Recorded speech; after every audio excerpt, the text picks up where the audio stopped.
श्रीराम समर्थ. भगवंताचे प्रेम वाढवण्याची कृती करावी. जगात देवाणघेवाण हा नियमच आहे. लाकडाचे 2 तुकडे जोडायचे असतील तर प्रत्येकाचा थोडा थोडा भाग तासून नंतर एकमेकात बसवतात आणि मग उत्तम रीतीने सांधा बसतो.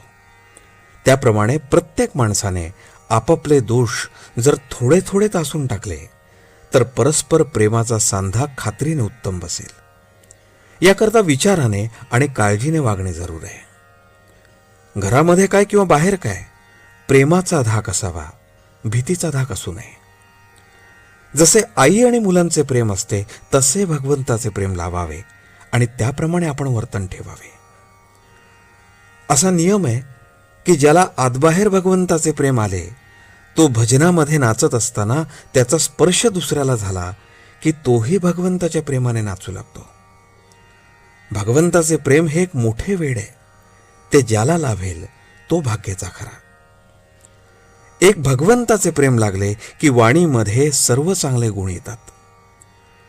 पुस्तके वाचून किंवा नुसत्या बुद्धीने जगाची अशाश्वतता केव्हाही कळणार नाही. भगवंताचे प्रेम वाढले की ती आपोआप कळू लागते.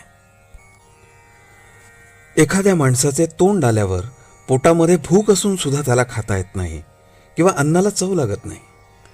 त्याचप्रमाणे आतमध्ये भगवंताचे प्रेम असून सुद्धा आपण बाहेर प्रपंचामध्ये आसक्त असल्यामुळे भगवंताच्या नामाची गोडी वाटत नाही. तोंड बरे व्हायला जसे प्रथम औषध घ्यावे त्याचप्रमाणे नामाची गोडी यायला आपण प्रपंचाची आसक्ती कमी करावी. ही प्रपंचाची आसक्ती सोडणे किंवा कमी करणे हे फार कठीण काम आहे. त्याकरता भगवंताबद्दल आपलेपणा, अनुसंधान आणि सत्संग हे 3 उपाय आहेत. भगवंत हा बहुरूपी आणि अनंत ठिकाणी नटणारा असा आहे, म्हणून त्याच्या प्राप्तीसाठी अनंत साधने असली पाहिजेत. ज्याच्या त्याच्या मनोरचनेप्रमाणे जो तो आपले साधन करील, पण या सर्व साधनांच्या मध्ये भगवंताचे प्रेम हे सर्वसामान्य असलेच पाहिजे. भगवंताचे प्रेम हे कोणत्याही साधनाचा प्राण आहे. ते प्रेम मागण्यासाठी रोज भगवंताची प्रार्थना करावी. ज्याला भगवंताचे प्रेम येईल तो सृष्टीकडे कौतुकाने पाहिल.